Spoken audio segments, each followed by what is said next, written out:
Hai, selamat datang di channel Beviski. Dan kali ini saya akan membacakan sebuah cerpen karya saya sendiri.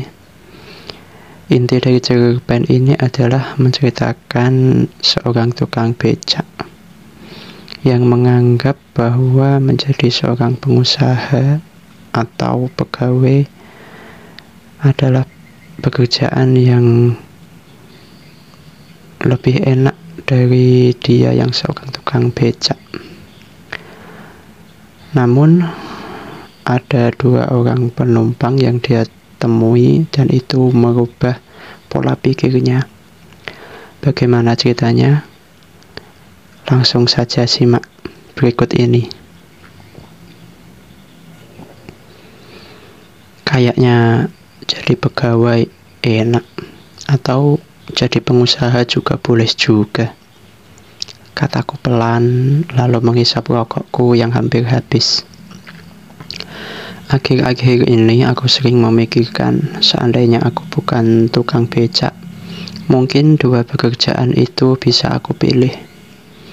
Menjadi pegawai kantoran, selalu berangkat pagi dan pulang sore. Terus setiap bulan dapat gaji yang sudah jelas. Apalagi seorang pegawai selalu rapi dan wangi. Menjadi pengusaha juga tak kalah enak.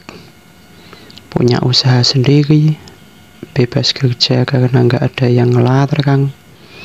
Terus punya banyak pegawai, tinggal suruh ini dan itu, lalu semua pekerjaan beres.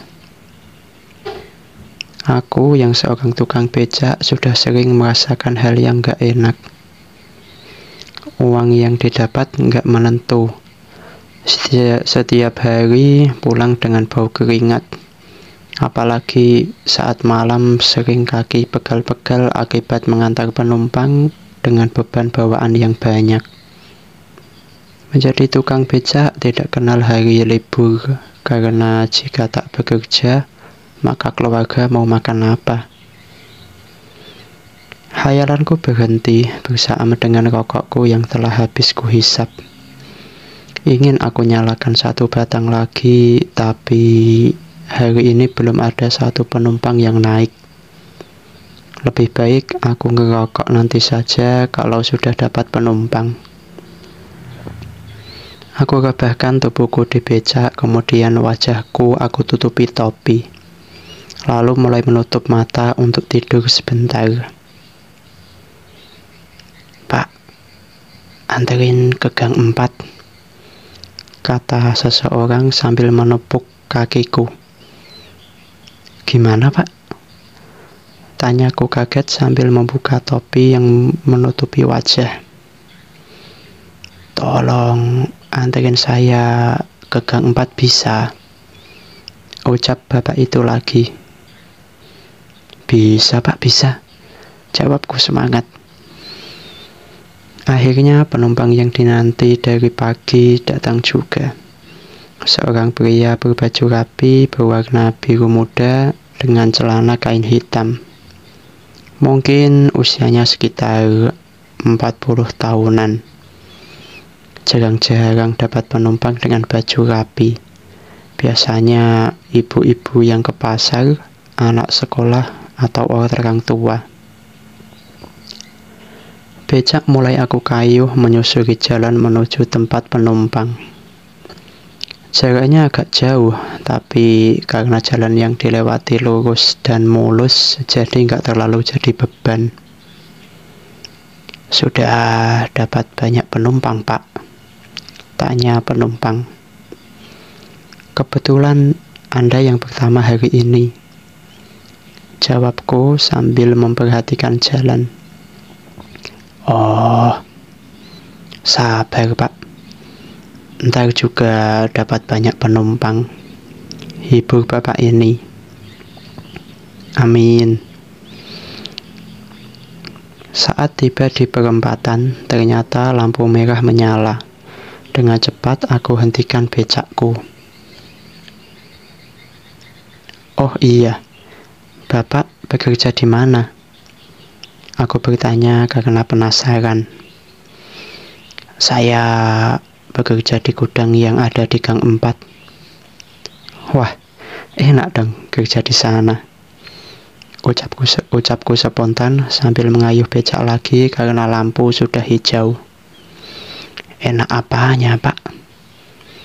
Saya setiap hari harus berangkat pagi dan pulang nggak tentu. Selama pekerjaan masih banyak, saya belum bisa pulang. Apalagi bulan ini sedang ada pengecekan data.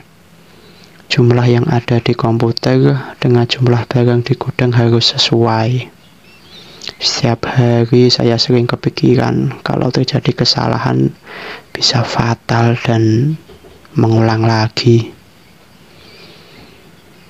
Saya baru tahu kalau jadi pengusaha sesulit itu, ucapku sambil terus mengayuh. Iya, kelihatannya dari luar sih enak, tapi banyak beban. Tiba-tiba bapak ini mengangkat tangannya. Berhenti, Pak. Sudah sampai.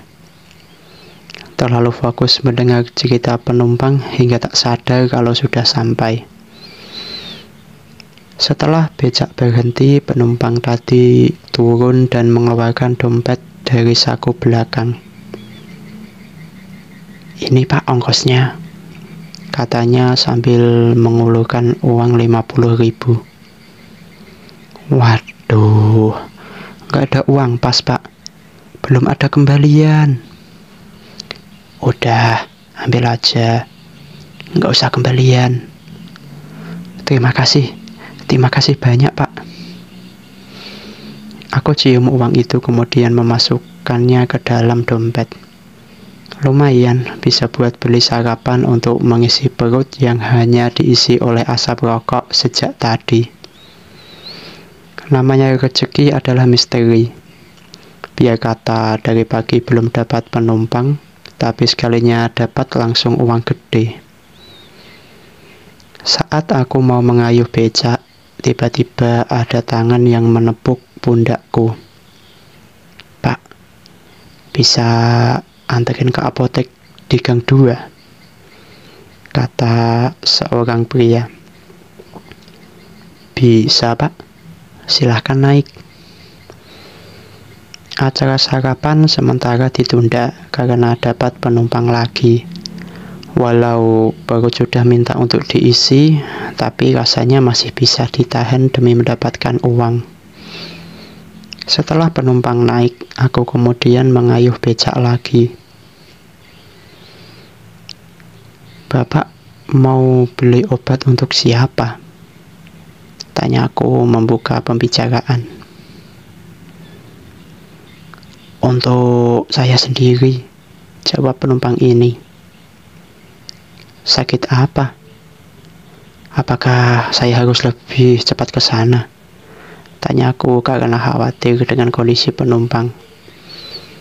Nggak usah cepat-cepat, karena saya cuma mau beli obat tidur. Kenapa Bapak beli obat tidur? Yah, gimana ya? Akhir-akhir ini saya sulit tidur gara-gara banyak kepikiran tentang usaha milik saya yang sedang mengalami penurunan penjualan. Semua usaha sudah dilakukan tapi tidak ada perubahan. Kalau ini terus berlanjut, maka gaji karyawan bulan ini tidak akan bisa dibayarkan, keluh bapak ini. Yang sabar, Pak. Mungkin sebentar lagi usaha Bapak akan kembali meningkat, kataku menghibur penumpang ini. Iya, terima kasih. Bapak enak ya, nggak pusing seperti saya, tanya penumpang. Ah, enak apanya? Saya setiap hari capek mengayuh becak.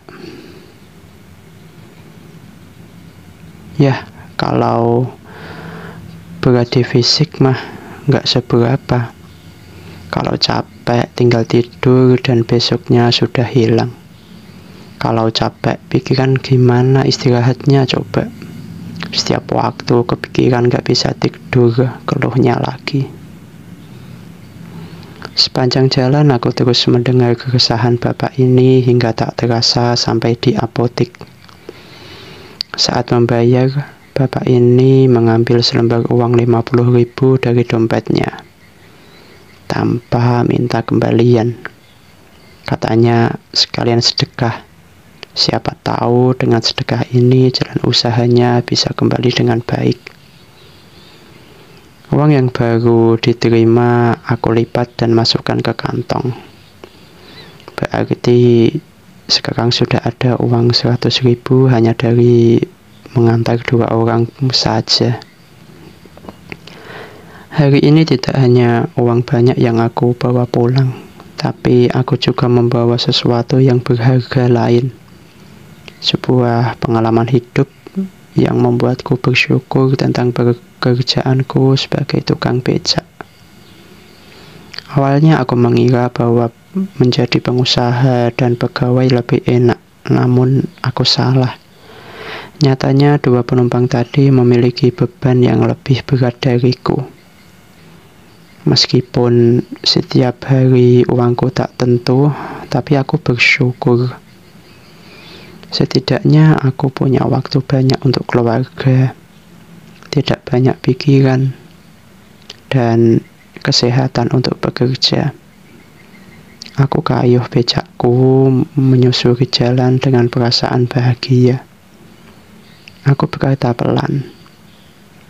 Ternyata menjadi tukang becak tidak buruk juga. Tamat. Itulah cerita yang saya baca.